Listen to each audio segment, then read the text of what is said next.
lie. Nothing lasts forever.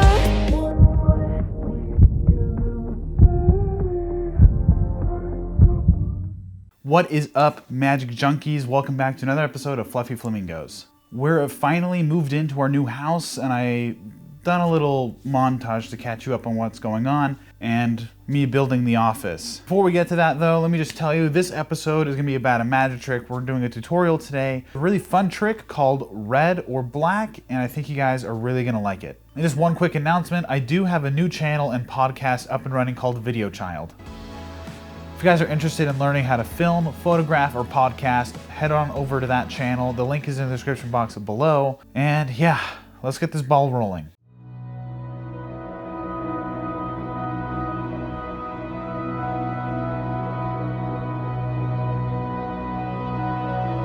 When the night has come and the land is dark and the moon is the only light we see. Hey guys, we're officially moved in. As you guys can see, everything's a mess. But the part we're going to be focusing on in this episode is the office. In the workings for this part here, so I've got the computer and stuff set up maybe right here in the center of the room, and this is where we're going to be doing like our podcasting stuff for now. Here we're going to put like an ottoman or a couch, and then over there we're going to have that film chair. So we're just going to do a time lapse of me just working my ass off for a second, and we'll see how it turns out. All my friends are watching, I can hear them talking. All my friends are watching, I can hear them talking. All my friends are watching, I can hear them talking. All my friends are watching, I can hear. Tell me what's going on. Can you take me there before the morning comes? Can you make me care? Tell me what's going on. Have you fade into flashing lights? Yeah, I've been working overtime. 'Cause all my friends, they know they're making messes out of silence. If we're the same, let it go. Somebody save me from the madness. All my friends are watching, I can hear them talking. All my friends are watching, I can hear them talking. All my friends are watching. What's up guys? Welcome to the new studio. This is taken like a good chunk of my day. It paid off. It looks super good. I'm going to show you guys the new layout, what everything is in here and what we're going to do with it. That's my dog. So here we have our studio lights, and they're going to go all throughout this section. This is my desk. This is a doggy bag, but you know, we have my sound system set up and the computer all down there. Some personal items and some magic items down here. There's my magic workshop stuff and our trash can. So if you look at the entire room, it's a little strange because it's all like in the middle of the room. This is only half the room. So Emily and I are splitting the room in half. So right here, it's kind of hard to tell that this guy's even on, but right here, this is gonna be our podcasting space for my wife and I. So there's our microphones. Our setup will look pretty much just like this. Here we have my ottoman, and this is gonna be perfect for some headshots. So I'll just be sitting on this, and I'll have the tripod in front of me. This will be like magic segments or anything in between really. So that's gonna be here. Over here we have our sick bookshelf. We got lots of like rare cards, the rest of my cards that are not, you know, my backpacks. The Legacy Collection by Peter Turner, and then books all the way down, and How to Read Minds down there. Over here we have an RGB lamp, so I can change the color of that at any time. We have Magic is Dead on a pedestal and more books and magic stuff down there. And then the beauty of this light setup is I'll flip this over, and there you go. Like the lighting is already way better. And this will be for my new project, and currently what I'm doing, this will be for my new project, VIDEOCHILD, which is all about film, photo, podcasting. If you guys are interested in any of those categories, go head over there. And this video will be doubling on that channel, so that's what this space will be used for. All of our podcast segments will be done back here, and then over here will be all of our YouTube segments on video, so that'll be really fun. Then we have our plant over here, Micah, doing nice and healthy, and that's about it. So everything is in its place. We're already ready to go. I'm pretty excited. So today I had something special in mind for a magic segment, and we're gonna jump into that right now. So as I mentioned before, we're doing a trick called red or black. This is a trick all about fate or intuition, things along those lines. We'll get more into depth for the tutorial, but for now, I did a performance with my wife just a couple minutes ago, and we're just gonna show you that real quick. What's up, guys? Welcome to our new counter. So we got a trick. We have 2 decks of cards, and you can pick whichever one you want. The pretty one. Cool. So go ahead, take your deck, and you can open up the deck, but you can't look or shuffle or anything, because this is all about fate. Do you believe in fate? Yeah. Yeah? To what degree? Maybe half and half. Half Okay. my choice, half the world's choice. Okay. And then do you mind if I actually just take a look and see if there's a double backer in there real quick? Just want to make sure. Okay, yeah, you're good. Usually I keep them on the top or the bottom, so I don't know what's in your deck. So this is what we're going to do. I'm going to have you, let me just look for my aces real quick, and you'll see why in a sec. So we have 2 piles here. We have a red pile and a black pile. So what you're going to do is you're going to naturally try and feel for whether the card is red or black. So I think that's red, I think that's black, I think that's black and red. And we're just going to go. Okay. All right? And when you get about halfway, just stop. You'll see why in a sec. So go ahead, go for it.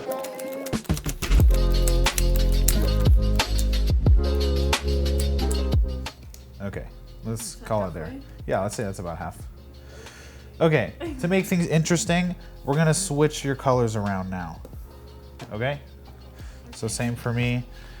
So now my black pile is my red pile and vice versa. Okay. Sound good? And then just keep going like normal until you're out of cards.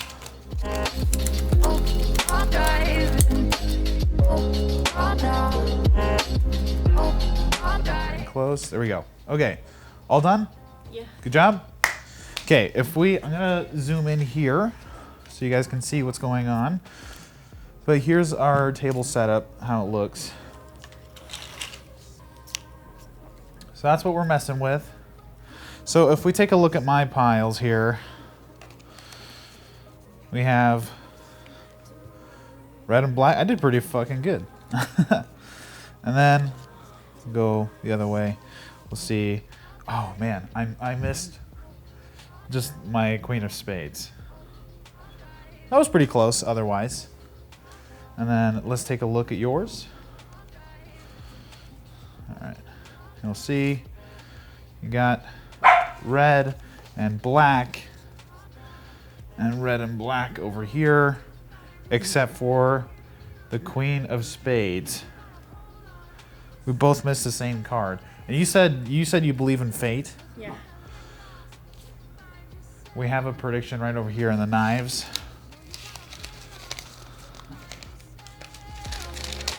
Queen of spades.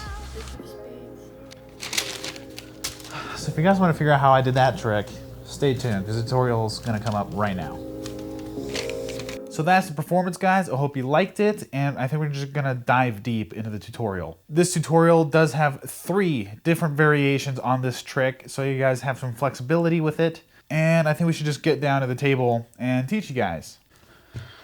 Alright guys, for this tutorial we're just going to be using a very plain bicycle deck of cards, and I'm going to show you guys the setup real quick. Alright guys, the setup is pretty simple. This is our setup. So basically on the top of your deck you're going to have the 4 aces, doesn't really matter which order. Then the top half of your deck will be black and the bottom half will be red, and you'll have your prediction card somewhere in the last like 5 to 7 cards of the red pile. So just one more time, you have your red on bottom with a black card somewhere in between it, and then your black cards on top. Pretty simple, and then the only other setup you need is your prediction folded up somewhere to the side. That's about it. Let's go on ahead and teach you guys the variation I just did. So for this example, just to teach you guys, we don't need these two aces. We'll leave those off to the side. So we tell them that this is about fate. There's a lot of different ways that you can talk about this. It could be by intuition or fate or whatever you'd like. We've definitely done a fair share of talking about influence on this channel, so you could also lead with that. They cannot look at this deck of cards. They can't see what's in it. And so a great excuse is that they can't know what's in it because this is like a challenge for them. You need to figure out which one's which, red or black. So if they look at the deck, then they already know which one's red and which one's black. So an easy excuse is just say you can't see what's in the contents of the deck, but that's okay because you're gonna try and figure out whether each card is red or black, and you'll lead from there. So I'll show you guys exactly why this trick works, why a spectator can hold on to these cards. If I deal down red and black, look at what's happening. These are just all black cards, right? When they get around halfway through the deck, so I'm around halfway down, and you just tell them to stop around halfway. At this point, you're gonna switch the top cards. So it's still the same, black is still on top in each category. But now that we're switching, it doesn't matter what happens now because they're all red. And because that Queen of Spades, our prediction card, is so far down on the totem pole, of course they're gonna miss it. That's the only card that's out of place. So let's take a look and see what this has done. We basically have just split the deck into two smaller portions of our setup. We have black on top, we have red on bottom. That's about it. So how do we get away with this? How does it look like I did it like in the presentation? So you flip each deck over, and you just have to know which one's red and which one's black in the category. So this is the red, and this is the black. So the black is easiest because you just spread it out like normal. And there you go. You have black first and then red second. If you spread this out though, it's exactly the same. And they look identical, not in reverse. So what you need to do is spread backwards. And now it looks like the reverse image. Now it's red to black instead of black to red. So they're exactly the same, but the way that you present it at the end gives the illusion that they completed the task successfully. So the setup is exactly as we did at the beginning, but with two different decks of cards, and you just do the same thing as the spectator would. You just deal it out randomly, and around halfway, you switch your top cards, and then you keep going. In the presentation, you would have your other two aces for the spectator. That's about it. So that is one variation on this trick. So let's set back up. There we go, we have black to red with our prediction card down here. So for our second variation, it's exactly the same as the first example, except you have two spectators do it with each other. So that's another way. Our third variation, this is gonna require some different teaching, is that you'll need all four aces and you'll be doing this by yourself with no spectators. They'll just be watching, but they don't do anything. So that's why I'm teaching this variation last, because in my opinion, it is the most boring. This is just for beginners if they're a little nervous to let spectators handle the deck of cards, but all you need to do is have the same setup, black and red, but you need a break right as they switch. So the only difference for this trick is that on the last red card, you're gonna get a break with the fleshier pinky. This is a little exaggerated, but you're gonna get a break right underneath the last black card. So this way you tell them, okay, red or black, and they'll tell you red, black, black, red, red, black, red, black, and it's gonna work exactly the same as before, except you're just doing all the work. So once you reach halfway, right where your break ends, you're gonna use these as a visual and you're gonna switch it right here. Move that up and you do it all over again. So you just fill everything out like normal. And there you go. So again, same end product, except now we have a little bit more work to do. So this top half is all black and this bottom half is all red. So this, to the spectator, when we spread this out, it looks completely normal, like they succeeded. This is black and this is red. However, this is the opposite.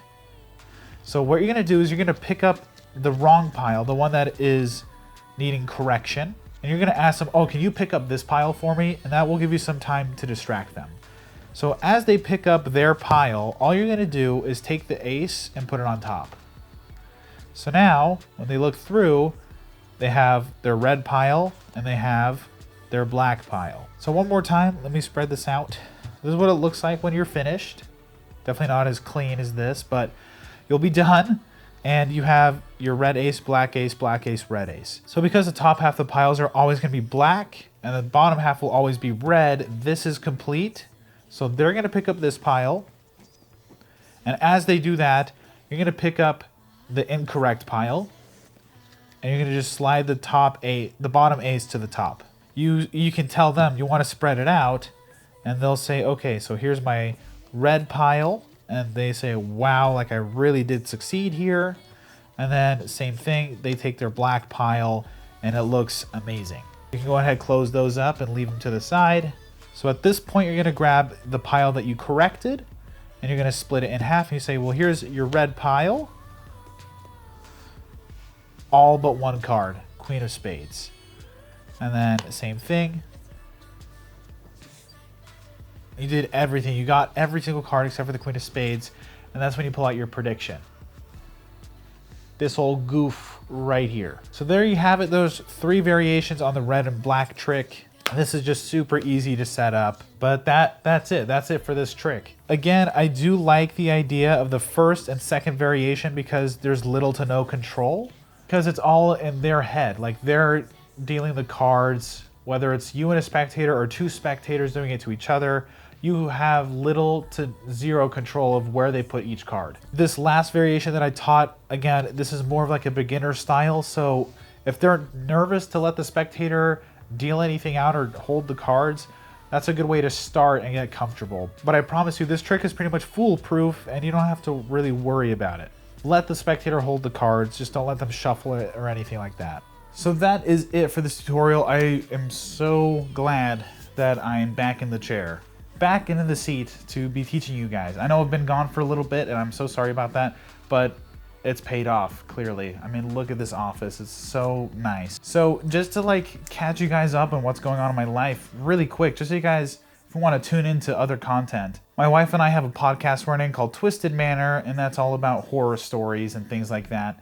Basically, my wife and I find stories once a week and we try to scare each other once a week. So if you guys want to listen to that, that's again Twisted Manor, and that's on Spotify, Apple Podcasts, and on the website in the description box below. I also have my other podcast, VIDEOCHILD, and that comes included with a YouTube channel. I mentioned this at the beginning, but if you guys want to go check it out, it's all about film, photo, and podcasting.